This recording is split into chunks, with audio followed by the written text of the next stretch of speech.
Hello and welcome to another episode of October Surprise, a podcast created for citizens by citizens in Pennsylvania's new 16th Congressional District. I'm Jim Roddy, a lifelong resident of Northwest Pennsylvania, and your host for today's podcast. A little bit of background on our podcast. October Surprise features a series of interviews designed to educate listeners in Erie, Crawford, Mercer, Lawrence, and Butler Counties on key issues that face both our district and our two congressional candidates, incumbent Mike Kelly and challenger Ron DiNicola. On each podcast, we'll also discuss ethical leadership, which unfortunately is in rare supply in Washington, D.C. in 2018. We'll do a lot of talking today and throughout the month of October on this podcast, but our ultimate goal is action. For democracy to work, you have to participate. We can't be bystanders. So at a minimum, that means being an informed voter. You can help by sharing episodes of October Surprise with your family and at least one or two friends, on-the-fence voters who live in our district. The ultimate action is to vote on Election Day. Let's surprise the special interest groups, the political action committees, and the big money when we take back our district on Tuesday, November 6th, and once again, put people first. Finally, before I introduce our special guest, I'm not a political veteran or a campaign strategist. I don't have all the answers. But together, we're going to learn what's happening in our district by talking with elected officials, grassroots leaders, and extraordinary citizens from PA 16 in each episode. Our special guest today is Felix Lohitai. He is a native of the Sudan and a South Sudanese war veteran. Felix now lives on Erie's Lower East Side and earned his master's degree in public administration from Gannon in 2011. He's worked at the Urban Erie Community Development Corporation, including his time as a coordinator of their New American Initiative, and he currently works at Harbor Creek Youth Services. Felix is a father of 8, a stepfather of 5, and he volunteers as a mentor to help young adults in our community, advocating for college education as a way to improve lives. And he's also proud that one of his stepchildren is in the U.S. Navy and one of his children is in the Army. Thanks for your time today, Felix. Welcome to October Surprise. Thank you. Great to have you here. So, Felix, before we dive into the issues related to immigration and new Americans in our district, I'm interested in sharing with our listeners your personal journey. How did somebody from Sudan, the middle of Africa, end up in a place that had 198.5 inches of snow last winter? How do you make that connection? That all happened because the United States Immigration Services has been so generous to refugees and immigrants from across the world, and especially from countries who have gone through political strife, civil war, persecution, and all that. I come from South Sudan, and the story has been a long one. From 1955 to 72, there was a war. And it ended up in a southern autonomy from Sudan. From 1983 to 2005, there was a war for independence for South Sudan, which I proudly took part in as a young person. And due to that, a whole lot of displacement and things happened that led to this journey to the United States. Okay, and when did you leave the Sudan? And I guess talk about your trek. Did you come straight from the Sudan to Erie, or talk about your path to get here to Northwest PA? I was in East Africa for 14 years in a refugee camp, and that was in Kenya. And from there, we were processed through the United States Refugee and Immigration Service. So it took us about 3 or 4 years, the vetting process. And so we ended up in Iowa. In Iowa? Correct. Okay. Why Iowa, and then how'd you get from Iowa to Erie? The reason we came to Iowa was because I met Brethren Volunteer Service missionary by name Mary Mason, who had to come and work in South Sudan through the missionary services. The Brethren Church is one of the historic peace churches, together with the Quakers and the Mennonites. And so Mary Mason left her the coolness of her church in Sebring, Florida, to go work as a nurse in South Sudan to help displaced people in Nimule. And at the time, I was a displaced person when I left fighting due to injury and all that. And so we met, and from there, things, it became history. Got it. Thank you for that. So, I mean, there are wars going on all over the world. I have a little bit of familiarity with the war in Sudan because I also went to Ghana. I played basketball there from 1988 to 1992, and for a few years, one of my teammates was from the Sudan. His name was Cole Tong. He was over 7 feet tall, super nice guy. He was a mechanical engineering major, and he would say he knew 7 languages and a little bit of English. And, of course, he was taking all his classes in English. So bright guy, friendly guy, had a great future ahead of him. And when we would say, his nickname was Footer because he was a 7-footer, we'd say, Footer, what are you going to do after graduation? And he would make with his arms, make it look like he's shooting a machine gun. And he would say, fight.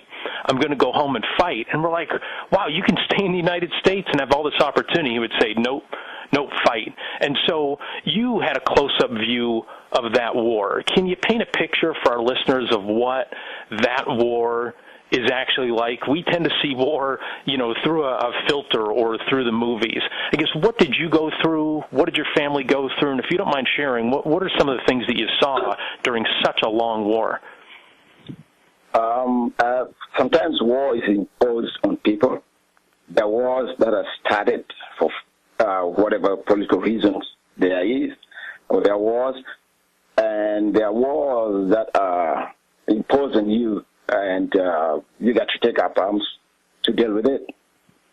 And so, for the war in South Sudan, it was imposed on the people of South Sudan. When people of South Sudan, Christian, they call them enemies sometimes. They're black Africans, and because of colonialism, the South was infused with Northern Sudan under the British colonial system. And when the British realized that it was not right to have these two different races, religion, and all that culture together, I guess they decided that, we're going to give the northern part of Sudan independence, and then the South Sudan, we rule it for a little bit, and then give independence to the South Sudan, together with their colonies in East Africa, which was Uganda and Kenya, and the rest of them.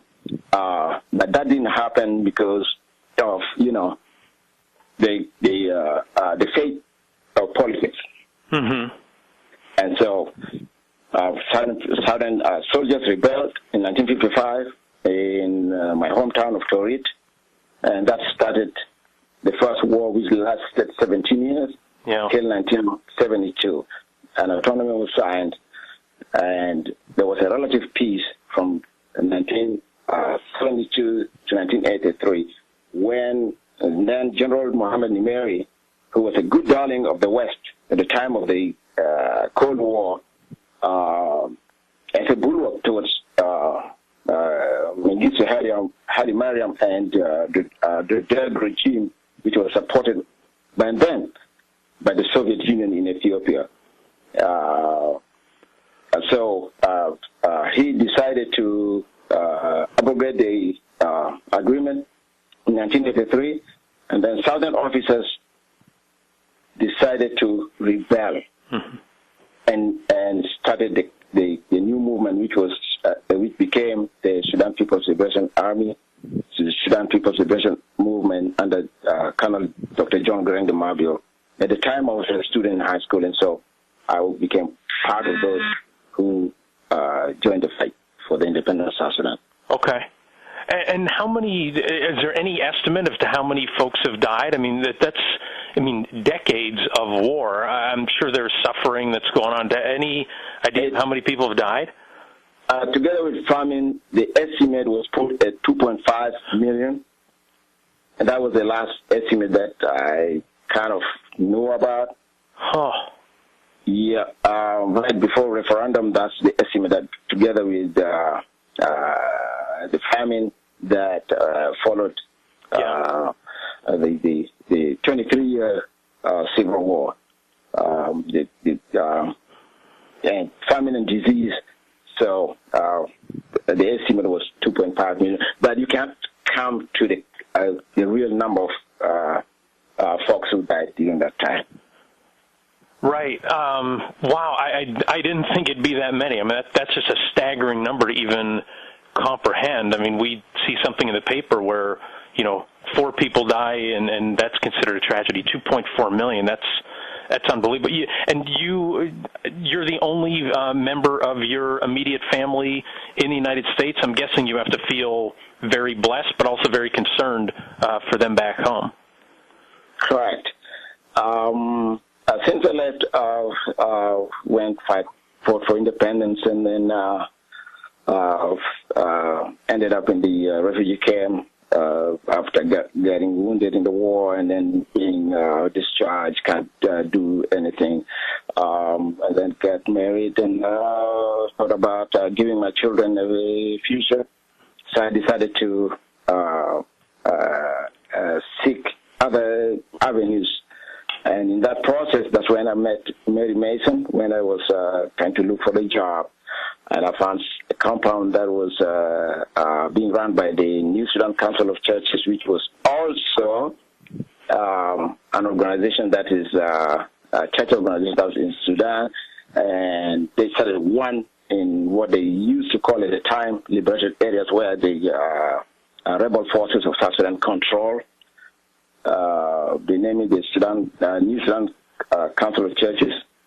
So the New Sudan Council of Churches had compounds either in Kenya or in Uganda, and they operate. They send nurses.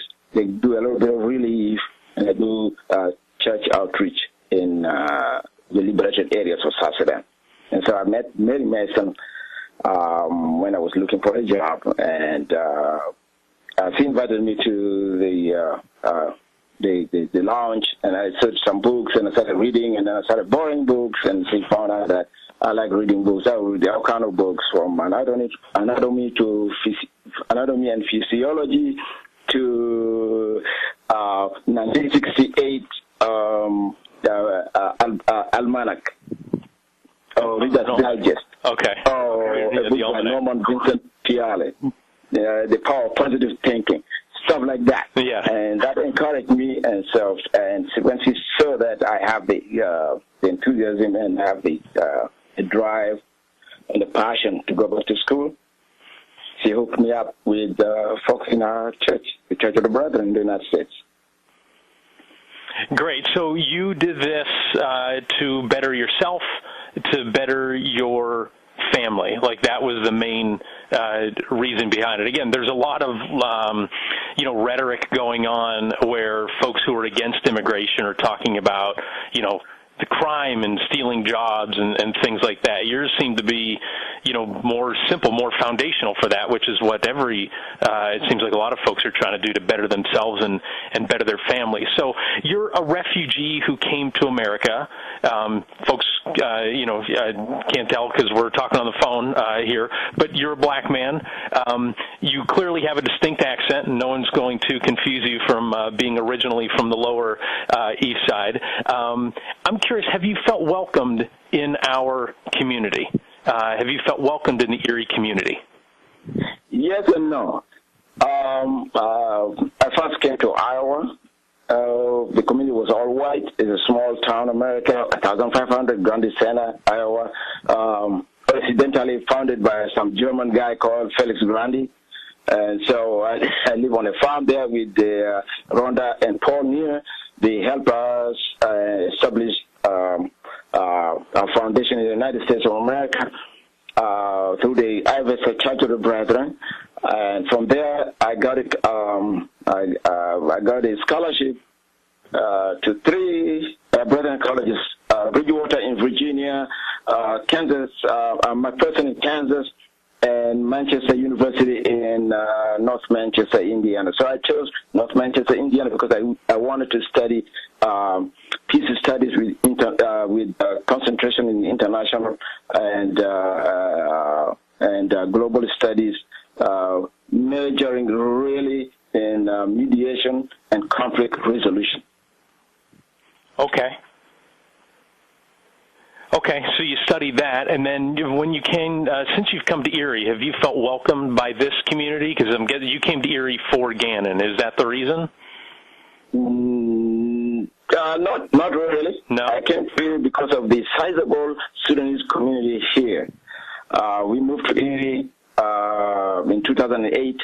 I graduated from Manchester in May of 2008. Then we moved to Erie on the 30th of July 2008 because of the sizable refugee community in Erie. So can I ask, Felix, how big is the Sudanese community in Erie? By now, it has dwindled so much. When I came, we had close to 1,300 families, but right now, we kind of really dropped so much because a lot of people moved to the Midwest, where I came from, actually.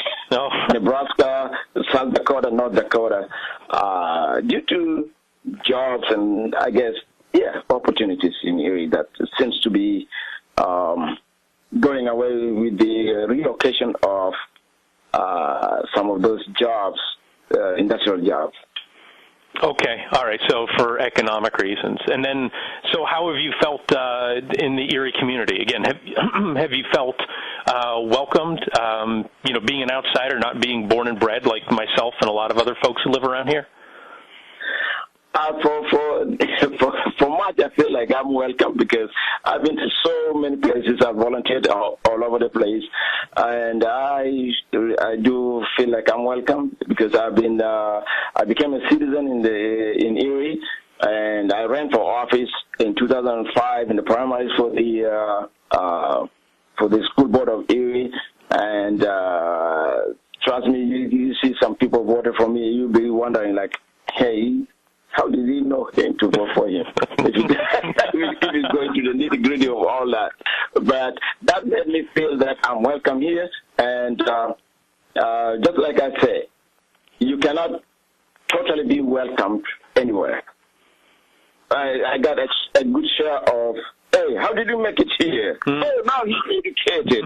Now he can run for school board from people who I respect saying that. Yes. Erie, people who move from Ohio to Erie sometimes have a tough time blending in, so I can't imagine moving from the Sudan to Erie. Let me share a story with you, and I'm curious if you've run into anything like this. So my first full-time job out of school here, I worked for an employment agency where we would assign temporary workers to manufacturing places all throughout Erie. And so we worked with the International Institute because they had a lot of refugees and a lot of folks who, even if they had a degree coming over, they couldn't use a degree here, so they had to do light labor work, working in a shop.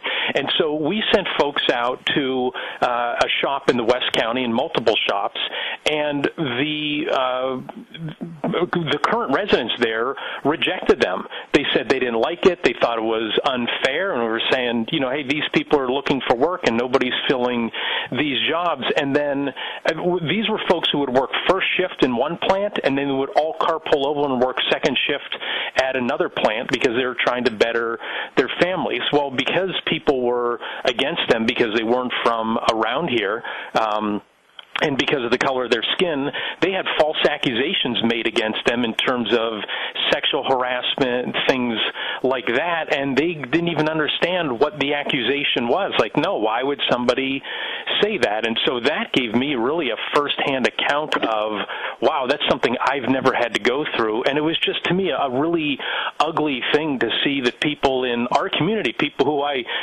sat next to in a restaurant, would behave that way. Have you seen anything like that, either yourself or from the other new Americans who you work with? I'm hoping things have improved. But what's your experience? I've seen a lot, and I also counsel a lot of people. Even though I don't get paid for it, I consider it duty to this land, giving back to this country, which has given so much to me and my children. It does happen, and even as we speak, and I'm sure it's happening still. There are people who just can't get it. They just can't get it. They think wherever they're born, they're entitled to say anything, to do anything they want to do. It's so unfortunate, and that's why education is the best thing. If people are not informed, they will not understand why somebody left their country or left their region to come and share with them their piece of real estate, or just be part of where they are, be part of their community. Unless you get educated, you'll never know. Right. And that's I've seen that all over the place.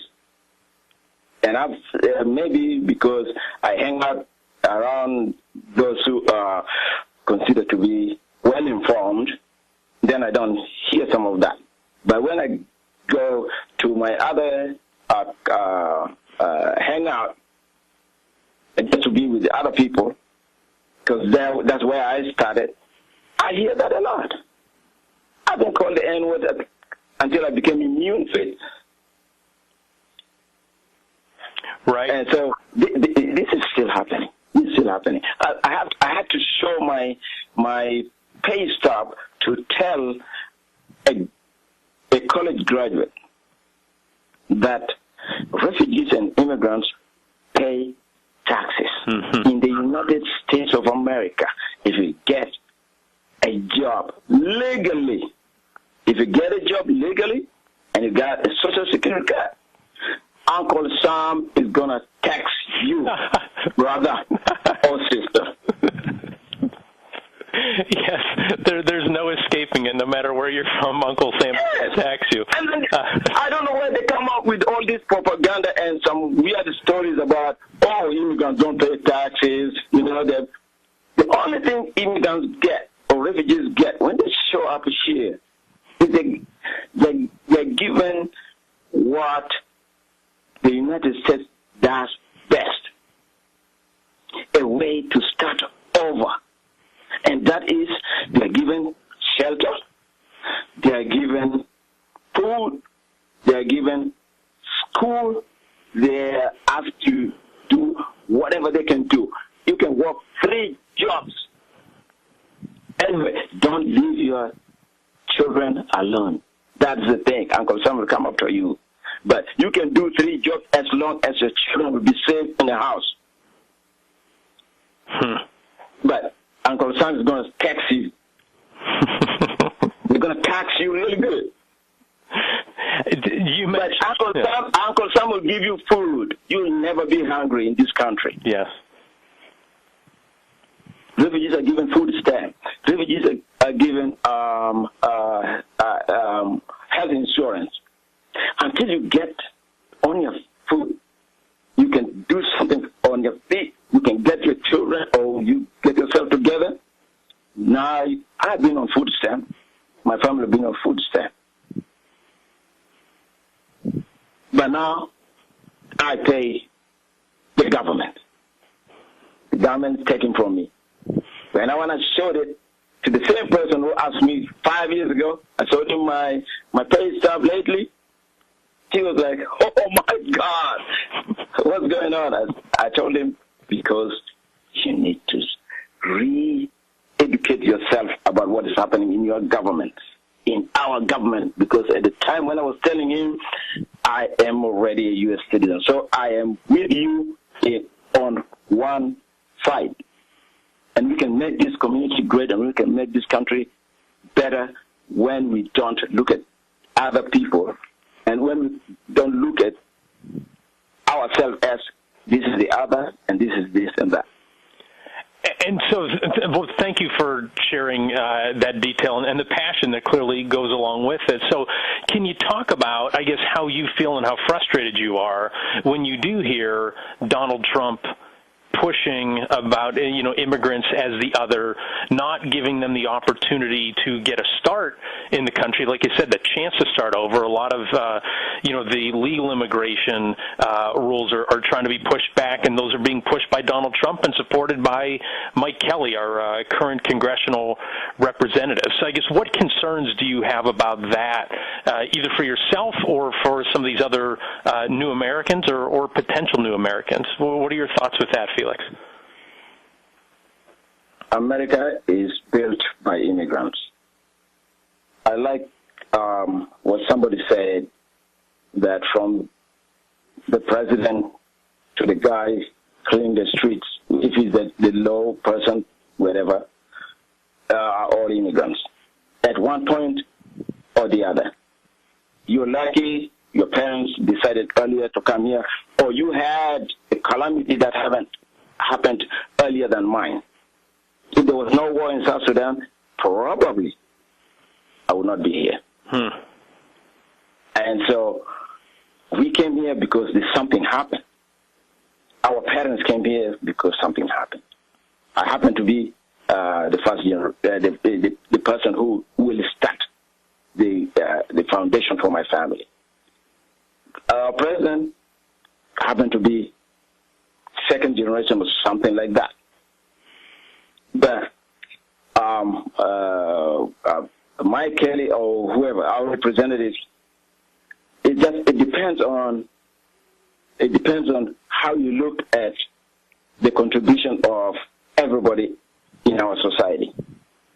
It's just sad to say that people from certain parts of the world are not allowed. Will not be allowed because they have A, B, C, D. I believe as America was built, and the research says that we benefit more when we have our immigration,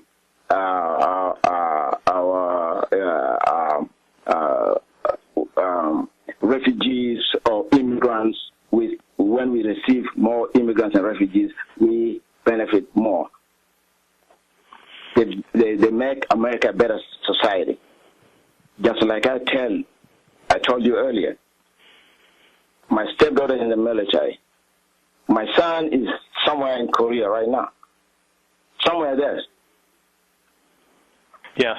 10 years ago, she would have not been here. If this system wasn't there, there would have been probably somebody in his place. Somebody who didn't want to go. Yes. And so I still believe that we have to make our immigration system better. If there is a reason to believe that there are loopholes, fix those loopholes.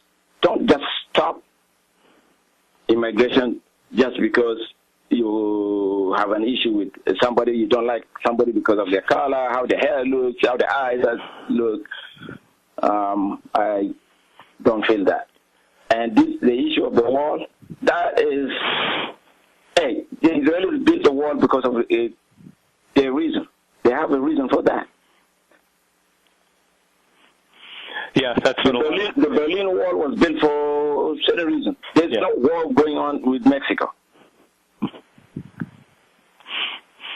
Right. That seems to be the loudest part of the immigration policy, is building a wall and sending a message to push people out. And Felix, I think you just kind of expanded some of my thinking here, because I've been pro-immigration from the standpoint of, especially with refugees, just the morality of it, in terms of if somebody is fleeing war and oppression, then help them out. It's just it's a moral thing to do, that if you had somebody who was, being attacked, you'd let them into your own house to help and protect them. But then you bring up the point emphasizing, no, we're making America better. And you gave the example of, second-generation refugees who are now serving in the military. That seems to be a point that a lot of folks just don't hear or don't see, part of the morality choice, and it truly does make America better. That seems to be your big point. Am I correct?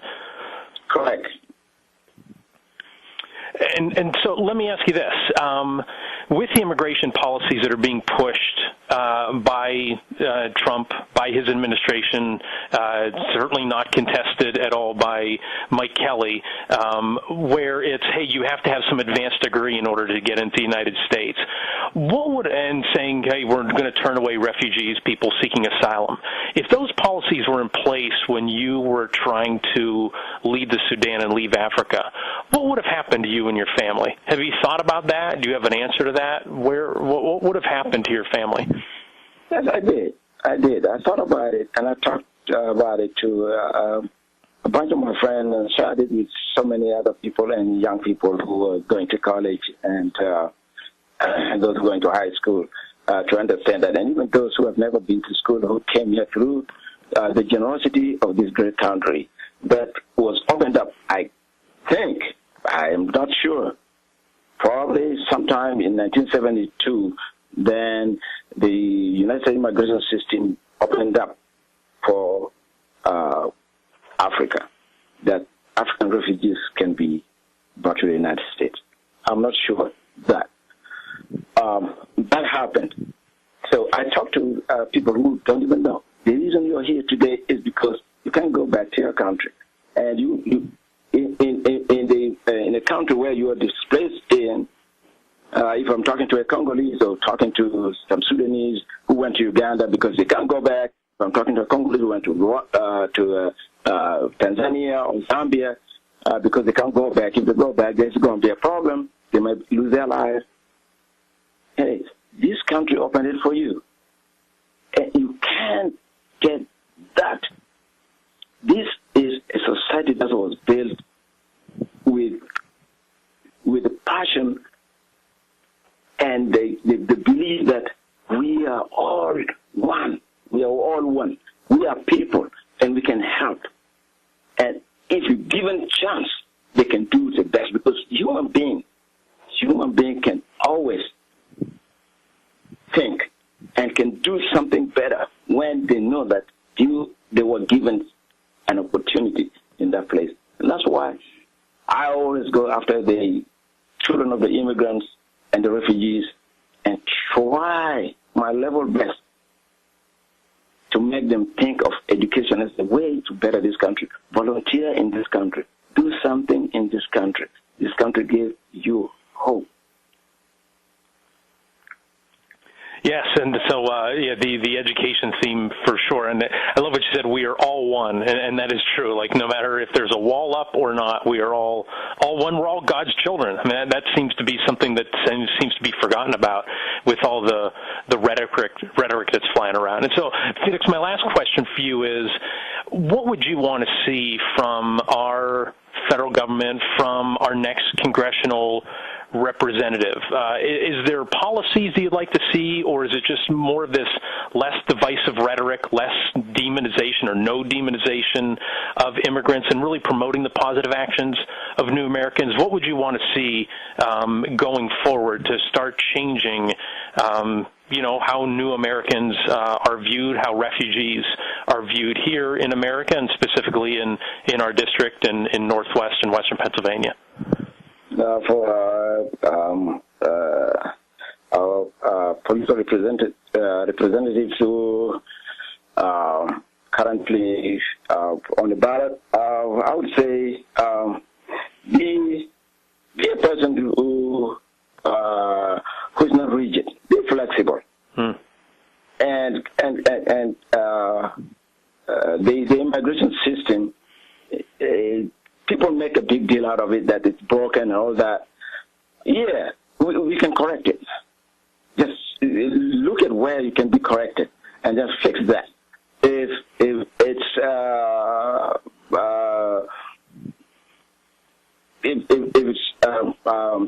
some sort of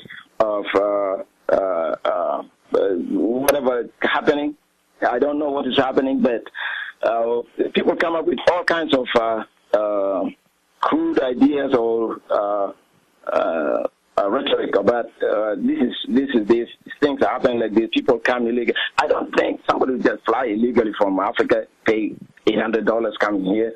I don't even understand that. But I would say that whether it's you're running for Congress or for Senate, keep the immigration system, make sure that you cross the aisle, talk to the other person, be human, and don't be rigid. Don't be rigid as if it's written on stone. We say it back home, like, this is not the Bible or the Quran. Come on, you can change it. Yeah, you can change it. You know, talk to the other person across the aisle. Be like Senator Ted Kennedy. Unfortunately, two of my best senators in the U.S. Congress, John McCain, who I didn't vote for him, but I respected him so much, who passed away on the same day Ted Kennedy passed away. Right. And I, if I'm not mistaken, Ted was instrumental in writing the legislation that immigrants should be allowed from other parts of the country, not only Eastern Europe, if I am not mistaken. Somebody got to look at that. But I think he was instrumental in that. And I respect him for doing that, because he knew that we can't all just be like this. You know, this is a great country. The framers said we allow it for everybody. Let them come and find their way. If you break the law is going to get you. If you abide by the law, do something good and give back to this country. Very good. Well, I still believe crossing the aisle, working with the other side will help the immigration system. And refugees give us a whole lot of new energy in this country. And we need refugees, and let's be the country that we think we are, because it seems like we are not. In the last few, maybe a year now, everybody's thinking about going to Australia or China or something. Why? Because it seems like we are not where we are. We are unstable. Where are the educated people? Somebody needs to step up and say something. Yes. Yes. Well, and I'll say this. First, you make a great point about Senator Kennedy, Democrat, Senator McCain, a Republican, worked across the aisle because they understood the new energy that you just said that immigrants bring, and hoping more people realize that. And Felix, thank you for your time today. Thanks for opening my eyes, opening the eyes of our listeners to the perspective of everything that you've gone through and the role that immigrants can play in our district. So I appreciate the time that you spent today. I also appreciate your love for the country, where you talk about you have a duty to this land and because of the generosity of this great country. So I'm glad you adopted the United States, and glad you love being here, and we love having you here. Thank you for your time today. As always, brother. So, folks, our podcast today is over, but there's still more that we need to do. As we talked about at the start, for democracy to work, we can't be bystanders. We have to participate. You can can help by sharing this episode with your family and at least one or two on-the-fence voters who live in our district, and then by voting on Election Day.